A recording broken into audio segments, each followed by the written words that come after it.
Hey, John. How you doing? You and me have been hanging out for almost a week. Almost a week.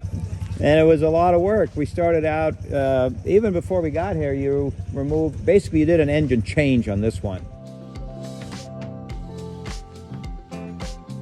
We're actually like replacing a different brand of engine that's also is used in the Zenith airplane. So the Honda engine is now in and we're gonna fly it. It's a very modern engine. And this other engine is the one that was taken out. So that's some of the parts for it. And here's the engine. And it's just a little bit different. You know, it's an air-cooled engine. Of course, we got stuff laying on it here right now, though. But air-cooled, and it does have the electronic ignition and all that.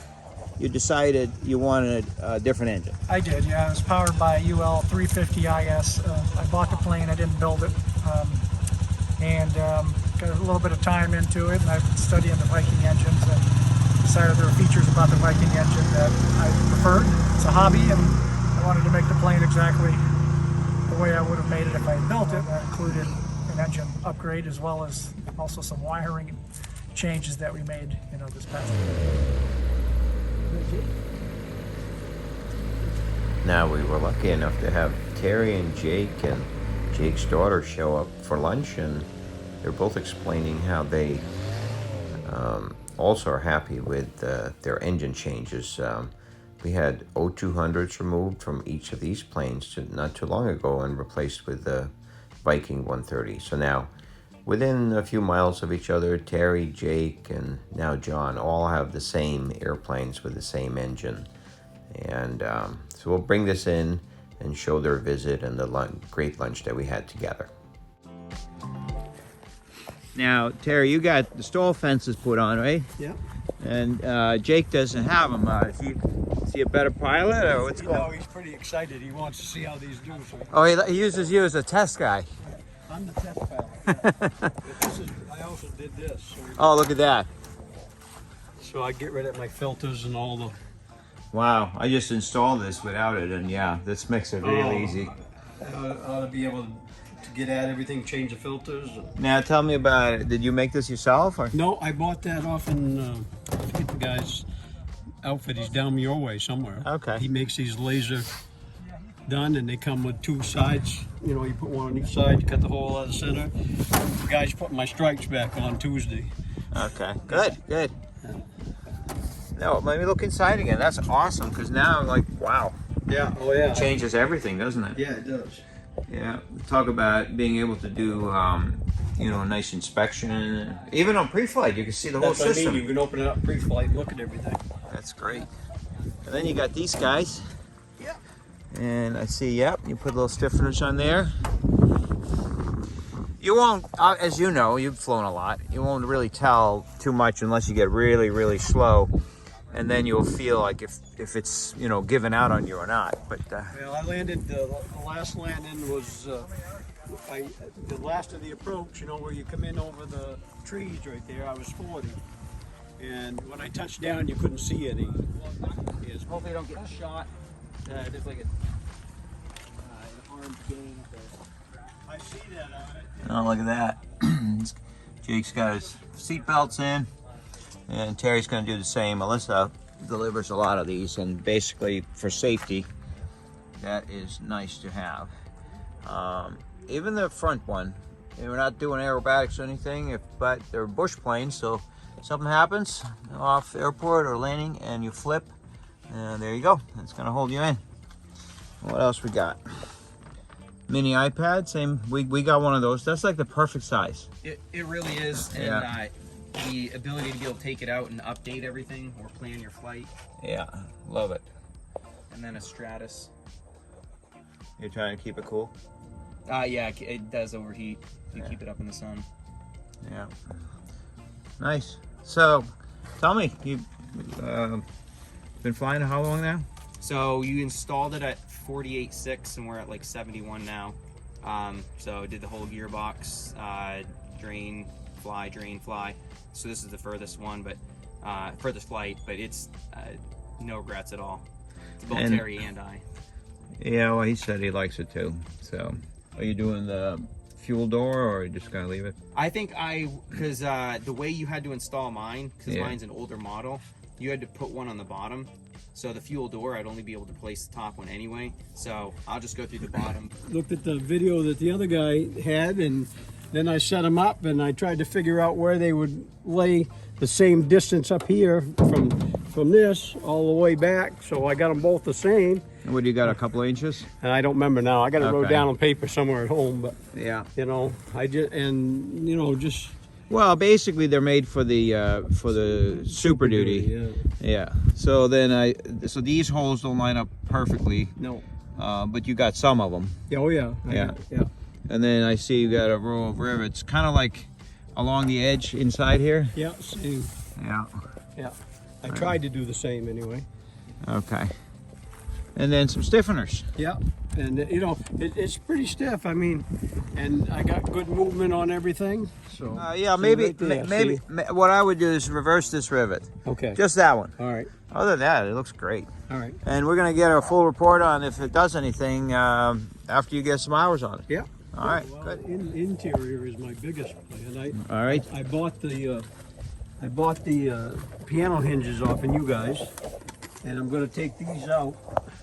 These Okay. are heavy, and I don't have the extra space headroom.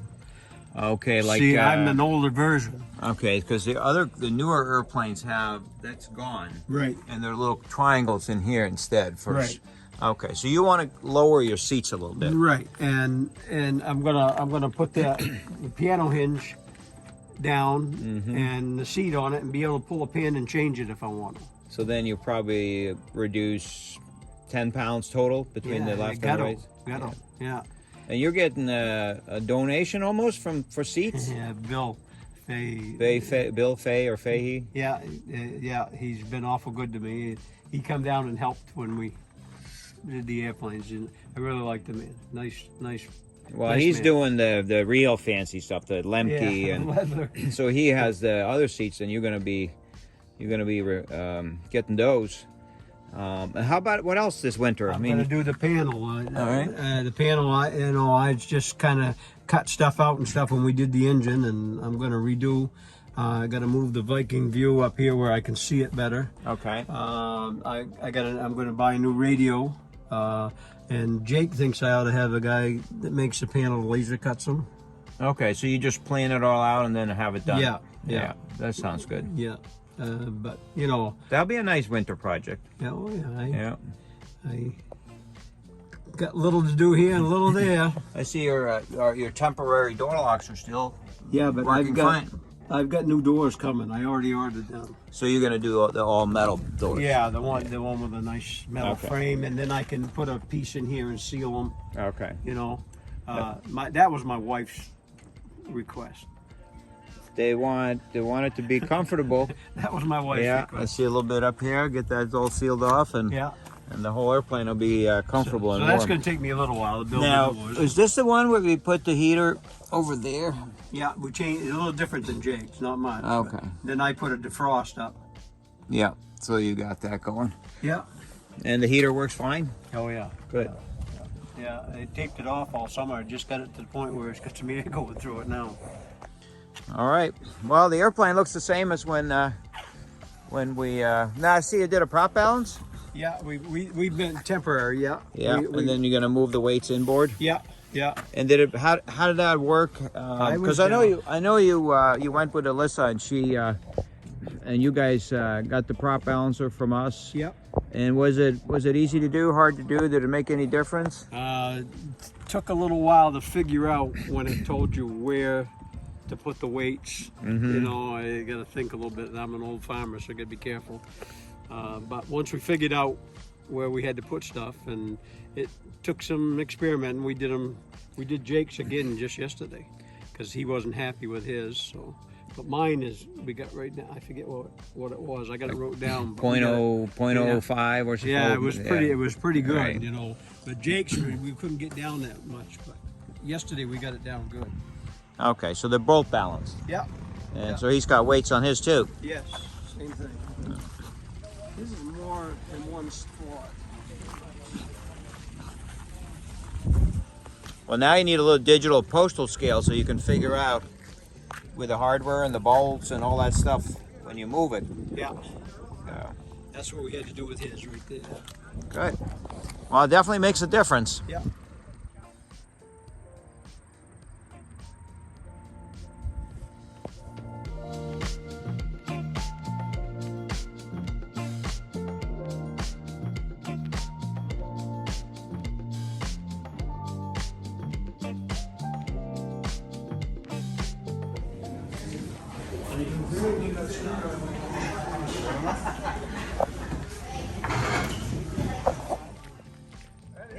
The sectional's from 1984. Well, this is Maine. Yeah, that's true. Nothing really changes.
Well, tell us a little bit about why you love aviation and how you got into it, and yeah. I've been flying for a while. I had a little sabbatical from flying, but then I recently got back into it a couple years ago.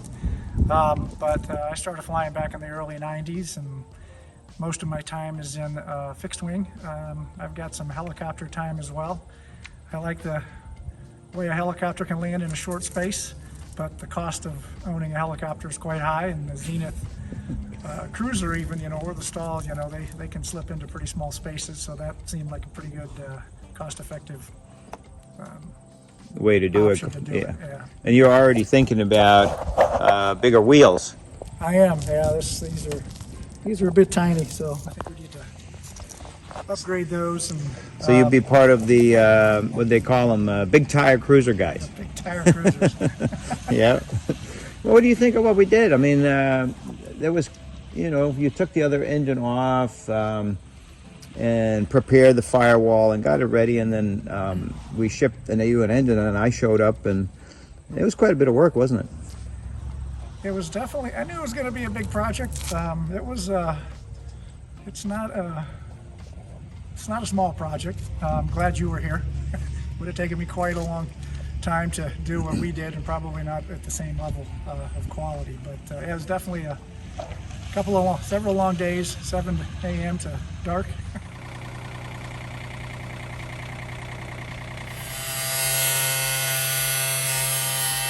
Well, we broke for lunch, but We did. and we actually had some fun in the evenings. We explored new places to eat and things like that. We did. Yeah, I enjoyed that. It's a good trip. Yeah. And but is your background in aviation? Is that what you do, like, for a living, or? It's not. It's in IT, and so not aviation based, but certainly some things transition over around the electrical stuff. You know, that's you know, there's some similarities there, but that's about as far as it goes.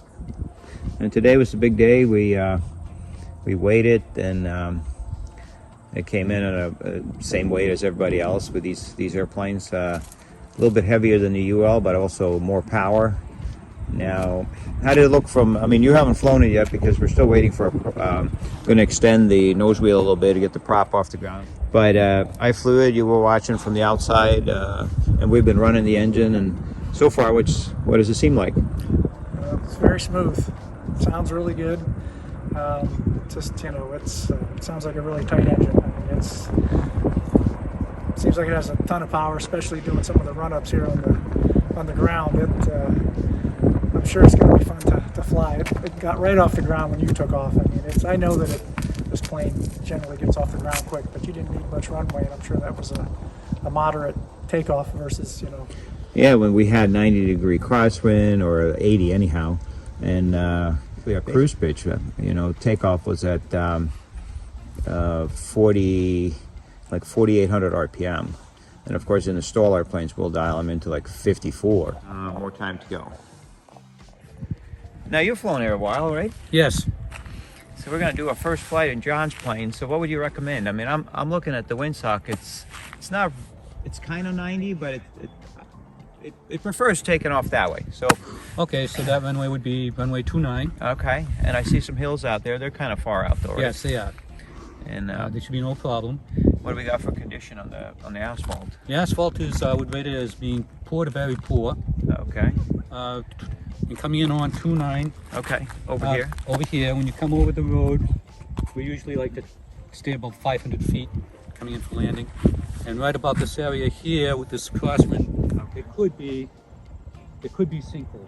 So maybe on this first flight, just land a little bit further down. Right, it's a 3,000 foot runway and it's Okay. 50 feet wide. All right. So we'll And, do that. And The turf, people use the turf on the right if you need to. And we don't have enough ground clearance today. We're going Right. to stay on the pavement. John's going to add a nose wheel spacer. So we're just going to take an easy lift off and an easy landing today. Get one flight in, and then we'll add the nose wheel spacer when it arrives. So no turf for today, but that's nice. You got grass and paved. That's perfect. Yeah. So all right. Well, off we go. well, good luck. Thank you. But it also climbed out just fine.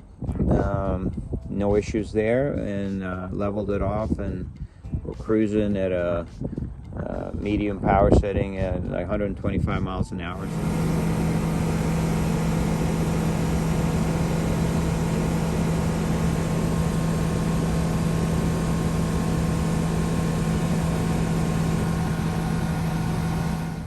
That's about what these airplanes do, and in fact, you almost need a 130 horse in these. So like the 912 is a good engine, but that's the 100 horse. And I look at the performance, and people own a cruiser and they just barely break 100, you know, like 105. So I think you have a very capable airplane. You're going to be able to carry what it's supposed, you know, full fuel, two good-sized people, and enjoy the plane. So, well, thank you so much for. I mean, you hosted me. I was able to stay at your house. That was wonderful. You have a great place. And all the fun we had. Hard work and fun. Lots of hard work. Yeah. Well, thank you. All right, thank you again.